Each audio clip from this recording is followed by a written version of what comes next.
Assalamualaikum warahmatullahi wabarakatuh. Selamat datang di Fisika Muda bersama Pak Anang Rifai. Anak-anak, pada video kali ini Pak Anang mau menjelaskan tentang fisika kelas 12 semester 2 bab 10 yang ketiga, yakni tentang konsep atom Bohr. Anak-anak, sebelumnya Pak Anang sudah menjelaskan tentang konsep atom yang terakhir tentang Rutherford. Ya. Jadi Dalton, kemudian Thomson, kemudian Rutherford. Nah, pada bahasan Rutherford itu kan sampai konsep bahwa atom itu terdiri dari muatan positif inti dikelilingi oleh elektron yang berputar seperti planet-planet mengelilingi matahari. Namun Rutherford tidak bisa menjawab bahwa ketika ditanyakan, loh ini kalau elektronnya bergerak, dia kan butuh energi, membebaskan energi. Maka nanti energi elektron akan terus berkurang, akhirnya lintasannya seperti obat nyamuk itu. Akhirnya jatuh ke inti. Itu tidak bisa jawab. Nah, muridnya yang namanya Bohr ini bisa menjawab. Tapi sebelumnya saya akan Parang mau tunjukkan kepada anak-anak siapa sih sebenarnya Niels Bohr itu. Niels Bohr itu adalah murid dari Rutherford yang pertama, ya, muridnya Rutherford. Jadi muridnya menyempurnakan konsep gurunya. Yang kedua, pada Perang Dunia II, itu Bohr inilah bekerja untuk pengembangan bom atom di Los Alamos, New Mexico. Kemudian sampai menerima hadiah Nobel. Nah, kalau anak-anak pernah mendengar pada Perang Dunia Kedua itu kemudian Jepang dibom di dua kota, Hiroshima Nagasaki, yang akhirnya menyebabkan langsung takluk Jepang itu, ya karena hancur karu-karuan gitu ya, bisa dilihat di sejarah gitu ya. Maka itu yang membuat adalah ini Niels Bohr ini, ya, yang mengembangkan. Ya, energinya yang kita bahas ini energinya luar biasa. Seandainya energi itu kemudian bisa digunakan, dimanfaatkan manusia untuk keperluan pesawat barangkali, atau untuk kendaraan, atau untuk yang lain yang lebih bermanfaat, maka luar biasa energinya. Nah, baik, kita akan belajar lebih dalam tentang Niels Bohr, ya, konsep atom Bohr.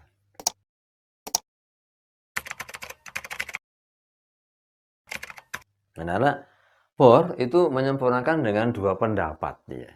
Yang pertama, dalam suatu sistem atom, elektron berputar mengorbit pada inti, tidak memancarkan energi. Nah, jadi hanya dijelaskan, untuk konsep atom ini khusus, tidak seperti fisika klasik. Ya.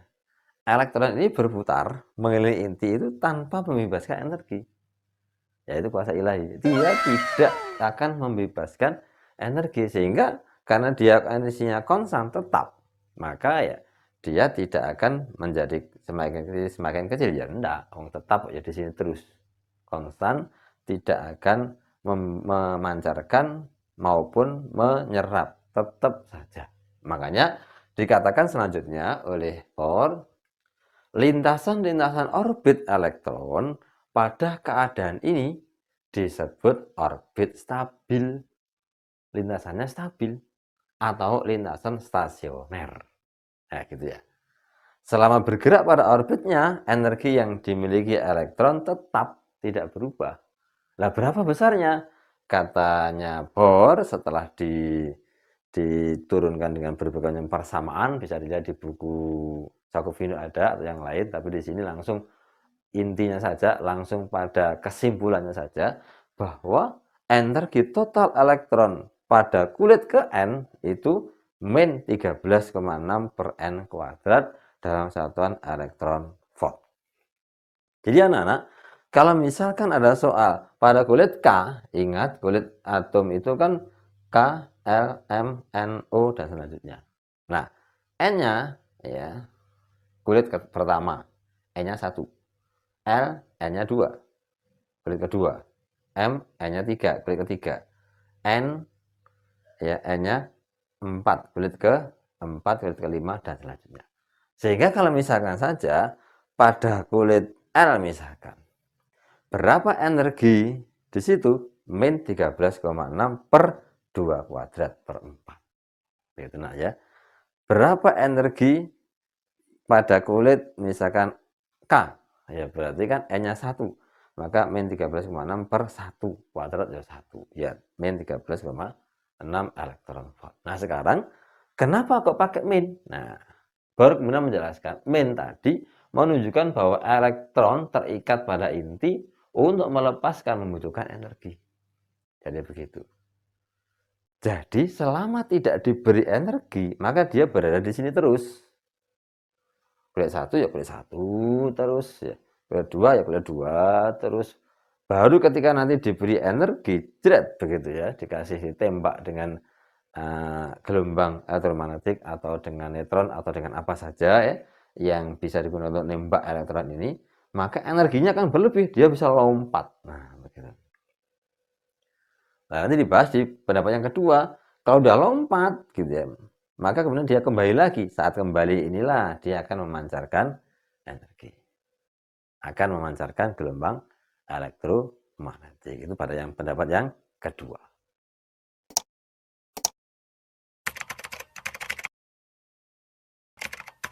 Baik anak-anak, untuk pendapat dari Bohr yang kedua. Nah, yang kedua adalah elektron yang melompat atau berpindah. Elektron yang melompat atau berpindah dari lintasan stasioner yang satu ke lintasan stasioner lainnya akan memancarkan atau menyerap sejumlah energi gelombang elektromagnetik. Jadi Bohr berpendapat bahwa kalau yang pertama kemarin kan kalau dia elektron itu berputar mengelilingi inti ya, dalam putaran seperti ini biasa stasioner, maka tidak membebaskan energi. Tapi ketika elektron itu pindah atau melompat gitu ya, melompat dari kulit yang satu ke kulit yang lain, maka ada dua kemungkinan. Dia bisa menyerap energi atau dia bisa memancarkan energi. Energinya berupa gelombang elektromagnetik. Kemudian Bohr selanjutnya memberikan hipotesa ya, bahwa cahaya itu akan dipancarkan ketika elektron melompat ke orbit dengan tingkat energi yang lebih rendah ya. Jadi elektron melompat ke orbit yang mempunyai tingkat energi yang lebih rendah. Itu dia akan memancarkan gelombang elektromagnetik. Coba kita lihat ilustrasi di sini. Jadi kalau ini adalah inti, anak-anak. Inti. Terus ada kulit. Mulai dari kulit 1 atau K, kulit 2, kulit 3, kulit 4 saja. Saya ilustrasikan ke kulit 4 saja. Pada saat elektron ini ya, elektron pindah dari kulit 1 menuju kulit 4, pindah ke sini, maka dia membutuhkan energi. Dia tidak bisa melompat kecuali dia ditembak oleh energi, bisa berupa gelombang elektromagnetik atau bisa berupa neutron dan sebagainya. Ini akan terjadi kalau dia ditembak ini. Nah, misalkan dikasih neutron ya, atau gelombang elektromagnetik itu aja ya. Kan macam-macam, bisa mulai sinar gamma sampai gelombang radio ya, tapi biasanya dipakai inframerah, nah, mungkin atau cahaya tampak atau misalkan UV ya, ultraviolet atau sinar X sembarangnya, atau bahkan alfa juga bisa. Yang jelas dia diberi energi maka dia bisa melompat. Makanya kalau dia itu bertransisi atau melompat dari kulit dalam ke luar, dia membutuhkan energi. Ingat-ingat itu ya. Sebaliknya, ketika nanti elektron ini dari luar masuk ke dalam, dari kulit kedua, ketiga misalkan, pindah ke kulit pertama, maka dia akan membebaskan energi atau dia melepas energi atau dia memancarkan gelombang elektromagnetik.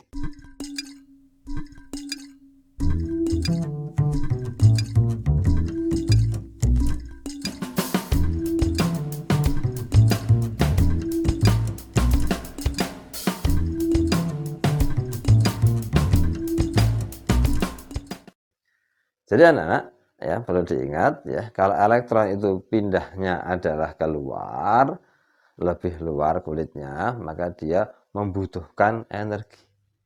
Tapi kalau sebaliknya dari luar ke dalam, maka dia memancarkan gelombang elektromagnetik. Nah, anak-anak, sekarang energi yang dipancarkan tadi berupa gelombang elektromagnetik itu bisa dirumuskan gini, delta E adalah energi asal dikurangi energi yang dituju. Energi asal dikurangi energi yang dituju. Jangan sampai keliru dengan pembahasan yang sebelumnya yang berkaitan dengan panjang gelombang.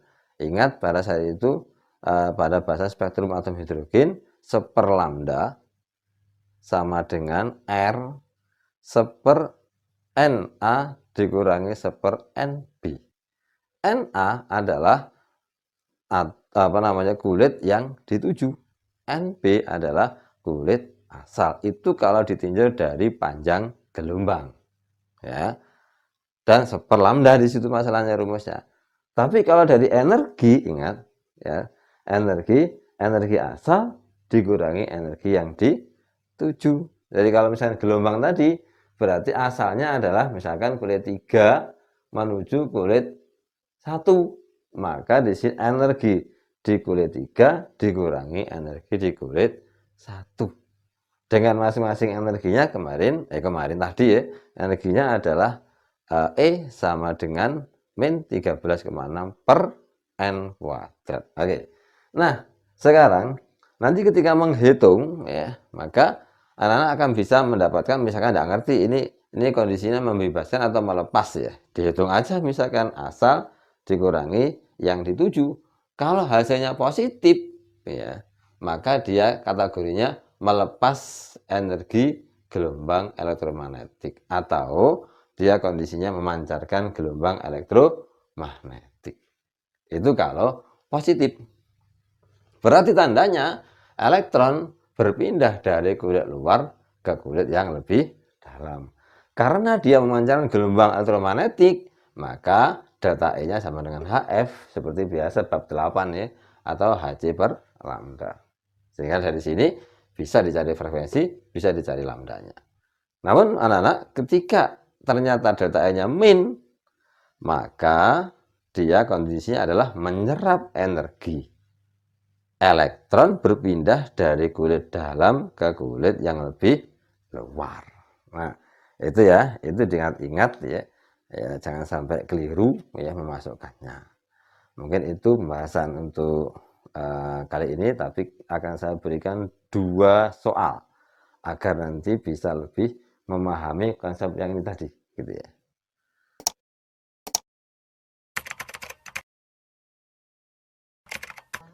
Baik anak-anak, untuk contoh soal, Pak Anang ambilkan dari buku Sakupindo seperti biasanya.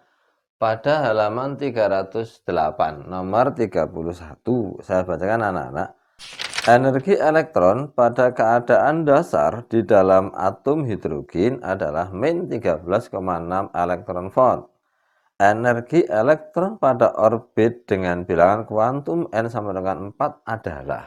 Nah, ketika seperti itu ya, E tingkat dasarnya min 13,6 eV. Ini memang pendapat dari Bohr seperti ini ya. Sekarang pertanyaannya adalah pada kulit keempat berapakah energinya?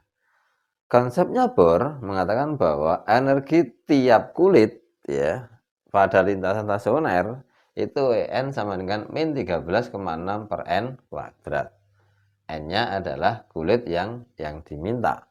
Nah, makanya karena tadi kulit keempat sehingga akhirnya En sama dengan min 13,6 per 4 kuadrat. Atau min 13,6 per 16, 4 kuadrat 16. Hasilnya adalah min 0,85 elektron volt. Ini adalah untuk contoh energi tiap lintasan stasioner, gitu ya. Contohnya yang keempat. Sekarang berikutnya, kalau pindah sekarang, energi yang dipancarkan saat elektron pindah.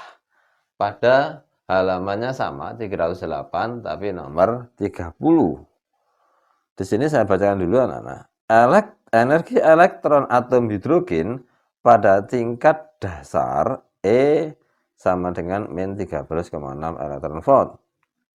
Besar energi yang dipancarkan ketika elektron bertransisi atau pindah dari keadaan N2 ke tingkat N1 dalam elektron volt. Nah, kalau elektronnya tadi pindah dari 2 ke 1, maka akan memancarkan gelombang elektromagnetik karena ini pindah dari luar ke dalam tadi ya di teorinya dia.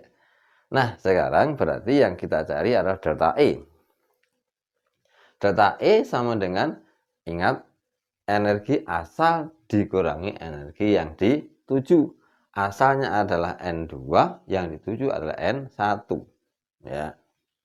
Sehingga akhirnya min 13,6 per N asal kuadrat dikurangi min 13 dikurangi, ya, ini dikurangi, kurang ya, min. Nah, gini ya.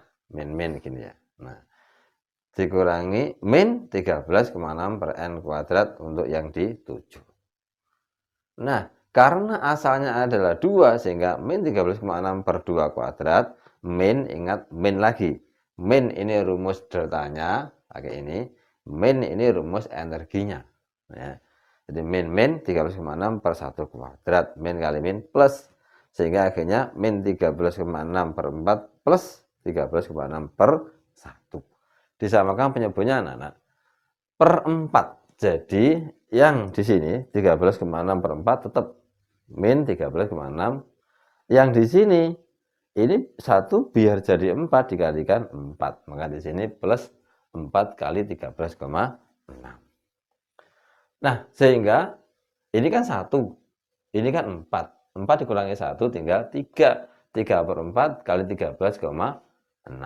Kalau dihitung pakai kalkulator, anak-anak, maka hasilnya adalah 10,2 elektron volt.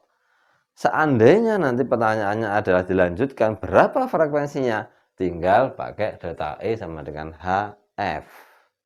H-nya adalah konstanta Planck, 6,6 kali 10 pangkat min 37. Kemudian F-nya adalah frekuensi yang diminta, tapi ini dirubah dalam joule dulu ya, dirubah dalam joule dulu. Nah, dikalikan 1,6 kali 10 pangkat min 19, ada di bab 8. Mungkin ini anak-anak untuk bahasan bab 10 yang ketiga tentang konsep atom menurut Bohr. Demikian, semoga bermanfaat. Assalamualaikum warahmatullahi wabarakatuh.